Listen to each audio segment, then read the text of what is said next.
आज हम प्रस्तुत कर रहे हैं रसराज श्री कृष्ण श्रृंखला का तीसरा भाग। पिछले दो भागों में हमने श्री कृष्ण के जीवन, उनके कर्मों और उनके उपदेशों पर गहराई से चर्चा की।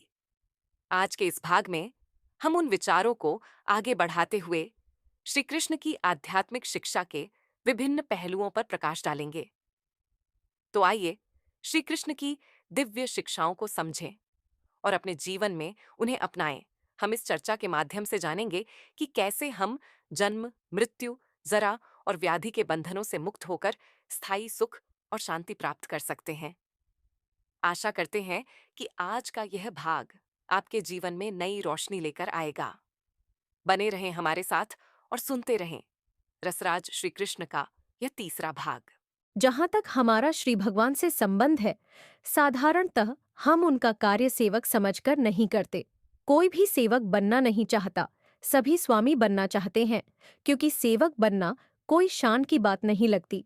पर भगवान का सेवक बनना बिल्कुल शिष्ट है। कभी कभी भगवान का सेवक अनजाने का स्वामी बन जाता है। जीव की वास्तविक स्थिति भगवान के सेवक की ही है। परंतु श्रीमद् भगवद गीता में हम देखते हैं कि सबके स्वामी श्री कृष्ण अर्जुन के सेवक बन जाते हैं। अर्जुन रथ पर बैठा है और श्री कृष्ण रथ चला रहे हैं।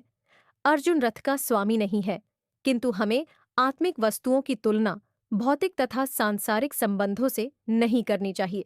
यद्यपि वे सारे संबंध जिन्हें हम इस संसार में अनुभव करते हैं, उन दिव्य संबंधों आध्यात्मिक जाति में भी विद्यमान है, पर वहाँ संबंध एवं संसार के संबंधों की भांति भौतिक दृष्टि नहीं है। इसीलिए वे संबंध पवित्र और अलौकिक हैं। वे दूसरे प्रकार के हैं, जैसे सेवा एवं आध्यात्मिक जीवनचर्या के द्वारा। इस प्रकार हम समझ सकते हैं कि भौतिक शरीर के अनुसार आत्मा का वास्तविक स्वरूप क्या है। यहाँ भगवान एवं बुद्धिजीवियों ने निर्देश किया है कि बुद्धिजीवियों की यह है कि हम कैसे इस बात की पूरी जानकारी लें। यदि हम अपने कर्मों के इस बोध को ठीक से समझने में सफल होते हैं, तब कर्म के फलों के प्रभाव से मुक्त हो सकते हैं। यह दिव्य स्थिति है। इसका अर्थ यह हुआ कि हम किसी दूसरे के लिए अर्थात भगवान के लिए काम कर रहे हैं। इसीलिए हम स्वयं किसी लाभ या दोष के लिए उत्तरदायी नहीं हैं। यदि लाभ होता है तो हमें उसका अभिमान नहीं करना चाहिए। हमें सोचना चाहिए, यह लाभ ईश्वर के लिए है, और अगर हमें कोई नुकसान उठाना पड़े तो हमें सोचना चाहिए कि इस नुकसान की जिम्मेदारी हमारी नहीं है, क्योंकि हम भगवान के लिए काम कर रहे हैं। हमें इस प्रकार की समझ को अपने आचार व्यवहार में लागू करना चाहिए। हर काम ईश्वर के काम है। इस प्रकार की दिव्य प्रकृति का विकास करना चाहिए। वर्तमान परिस्थितियों के कर्म करने की यही एक युक्ति है, जो न केवल हमें शारीरिक चेतना के स्तर पर कर्म करने लगाते हैं, बल्कि हमें अपने कर्मों के फल से बचने लगते हैं। किंतु जब हम आध्यात्मिक चेतना के माध्यम से कर्म करते हैं, तब हम न तो अपने अच्छे कर्मों से बंधते हैं और न ही बुरे कर्मों से। यही युक्ति है। मनीषिणा, ये शब्द बहुत महत्वपूर्ण है। मनीषी का अर्थ है विचारवान। वैचारिक या बौद्धिक हुए बिना कोई भी व्यक्ति इसे नहीं समझ सकता कि मैं यह शरीर नहीं हूं। किंतु यदि कोई श्रवण विषयशील हो तो वह समझ सकता है, ओ, मैं यह शरीर नहीं हूं, मैं आत्मा हूं। कभी कभी खाली समय में हम सोचते हैं, ओ, ये मेरी घड़ी है, ये मेरा रत्न है, ये मेरा काम है, ये मेरा दायित्व है। अब मैं क्या हूं और ये क्या है? क्या हूं मैं? मैं अनुभव करता हूं कि यह सब मेरा नहीं है। फिर मैं क्यों इस शरीर के लिए कर्म करूं? मुझे अपने लिए कर्म करना चाहिए, लेकिन मैं अपने आप के लिए कर्म कैसे कर सकता हूं? मेरी स्थिति क्या है? मैं चेतना हूं, पर किस प्रकार की चेतना हूं? अधीर चेतना। मैं परमात्मा का एक अंश हूं, तो फिर मैं कर्म क्यों करूंगा? इसका उत्तर में कहा जा सकता है कि हमारे सभी कर्मों के मार्गदर्शक परमात्मा हैं। जैसे किसी कार्यालय में प्रबंधक निर्देशों का सर्वज्ञ चेतना होता है। उदाहरण के लिए, कार्यालय में कार्यकर्ता प्रबंधक के मार्गदर्शन में अपना काम करता है, इसीलिए कार्यालय की जिम्मेदारी से उसे कोई मतलब नहीं होता। उसे तो सिर्फ अपना निर्दिष्ट काम करना होता है, चाहे वह काम अच्छा हो या बुरा। सेना विभाग में भी सेनापति की आज्ञा सर्वोपरि होती है। सिपाही को तो उसकी आज्ञा का बस पालन करना होता है। वह यह नहीं सोचता कि वह आज्ञा अच्छी है या बुरी, उसे कोई फर्क नहीं पड़ता, उसे तो बस करने वाला है। अपने काम पर ही वह एक सच्चा सिपाही माना जाएगा।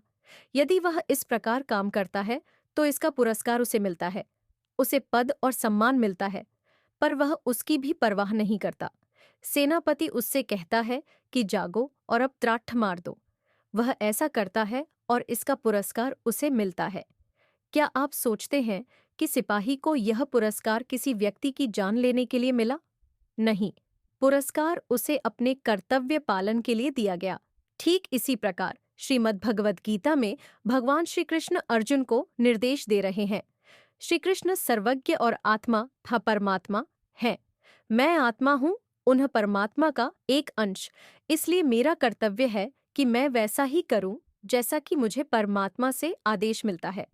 उदाहरण के लिए मैं यह सोचता हूँ कि मेरा हाथ मेरे शरीर का एक भाग है, वह अपने ढंग से कर्म कर रहा है। जैसे मैं चाहूं मेरे हाथों को, पैरों को और आंखों को काम करना चाहिए। इस प्रकार मैं अपने अंगों को आदेश देता हूँ और वे उसका पालन करते हैं। अतः जिस प्रकार हमारे अंग हमारे शरीर के भाग हैं, उसी प्रकार हम भी उस परमात्मा के अंश एवं भाग हैं। जब हम उस परमात्मा की इच्छा के अनुसार कर्म करते हैं तो चाहे जैसे भी वर्तमान परिस्थितियां हों, तब हम सब अच्छे और बुरे कर्मों से ऊपर उठ जाएंगे। यही सही तरकीब है। अब इस विधि के पालन का नतीजा क्या होगा? नतीजा यह होगा कि हम जन्म और मृत्यु के बंधन से मुक्त हो जाएंगे। न जन्म न और मृत्यु। आध्यात्मिक वैज्ञानिक तथा दार्शनिक जन्म मृत्यु जरा और व्याधि और सेक्टा पतत है कि इन चार चीजों के बारे में कुछ नहीं सोचते हैं। वे इनको अलग रख देते हैं, सोचते हैं हमें वर्तमान को भोगना चाहिए और आनंद उठाना चाहिए। परंतु मानव जीवन का उद्देश्य है जन्म, मृत्यु, जरा और व्याधि के बंधन से मुक्ति पाने का उपाय ढूंढना। यदि किसी सभ्यता ने इन चारों समस्याओं से मुक्ति का हल नहीं ढूंढा है, तो वह मानव सभ्यता नहीं है। मानव सभ्यता का उद्देश्य है इन चारों समस्याओं के पूर्ण समाधान का मार्ग ढूंढना। श्रीमद् भगवद गीता में भगवान श्री कृष्ण कहते हैं, कर्मणि बुद्धियुक्ता। कर्मणि का अर्थ है जहाँ क्रिया होगी वहीं उसकी प्रतिक्रिया भी होगी। जिसे भी कर्म करेगा उसका बुरा प्रतिक्रिया होगी। किंतु जो बुद्धियुक्त है, मान लो यदि मैंने सुवर्णमय का उपदेश सुना है और मुझसे अच्छे भले, सुंदर जीवन, सुंदर शरीर और उच्च शिक्षा मिली है, मेरे यह अच्छे कर्म फलीभूत होंगे। पर इसका अर्थ यह तो नहीं हुआ कि मैं भौतिक दुखों से मुक्त हो गया। जन्म, मृत्यु, जरा और व्याधि, चाहे मैं धनीमान हूँ, स्वस्थ हूँ, शिक्षित हूँ, बड़े परिवार में जन्मा हूँ, चाहे कुछ भी क्यों न हो, फिर भी मैं मृत्यु, जरा और व्याधि से बच नहीं सकता। इसीलिए हमें शुभ और अशुभ किसी भी प्रकार के कर्मों को कोई महत्व नहीं देना चाहिए। हमें केवल आध्यात्मिक कर्मों से ही संबंध रखना चाहिए। केवल वही कर्म जिससे हमें जन्म, मृत्यु, जरा और व्याधि से बचा सकते हैं। यही हमारे जीवन का उद्देश्य होना चाहिए। हमें अच्छी या बुरी किसी भी प्रकार की वृद्धि की ललसा नहीं करनी चाहिए। उदाहरण के लिए मान लीजिए, कोई व्यक्ति किसी बीमारी से कह रहा है, वह बिस्तर पर लेटा है और खाना पीना, शौच कर्म आदि क्रिया पूर्ण कर रहा है और साथ में कड़वी दवाई खा रहा है। कमरे में अप्रिय गंध न फैले, इसलिए सर्ज को उसे साफ रखना पड़ता है। जब वह इस स्थिति में लेटा हुआ है, तभी उसके कुछ मित्र उससे मिलने आते हैं और उसके स्वास्थ्य के बारे में पूछते हैं। वह कहता है, हाँ, मैं ठीक हूँ। अब यह ठीक क्या है? बिस्तर पर अप्रियदायक सोना, कड़वी दवाई खाना और हिलने डुलने में भी कठिनाई महसूस करना, और इन सब असुविधाओं के बावजूद मैं कहूँ कि मैं ठीक हूँ। इस प्रकार हमारे जीवन की भौतिक स्थिति में हम भी यदि यही सोचते हैं कि मैं सुखी हूँ, तो यह हमारी मूर्खता है। हम भौतिक जीवन में कैसे सुखी हो सकते हैं? पर सुख प्राप्त करना असंभव है। इस स्थिति में हम जानते ही नहीं कि सुख क्या है।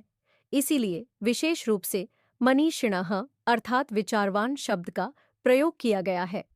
हम कुछ बाहरी और बनावटी साधनों से सुख प्राप्त करना चाहते हैं, पर ऐसा सुख कब तक रहेगा? यह सुख अधिक समय तक नहीं टिकेगा। हम वापस दुख की स्थिति में आ जाएंगे। मान लीजिए कि मैंने से हम सुख का अनुभव करते हैं, तो वह हमारा असली सुख नहीं है। मान लीजिए कि मुझे क्लोरोफॉर्मिंग सुंघाकर बेहोश कर दिया गया है, जिसके कारण मैं ऑपरेशन का दर्द महसूस नहीं कर रहा हूं। पर इसका अर्थ यह नहीं हुआ कि मेरा ऑपरेशन नहीं हो रहा है।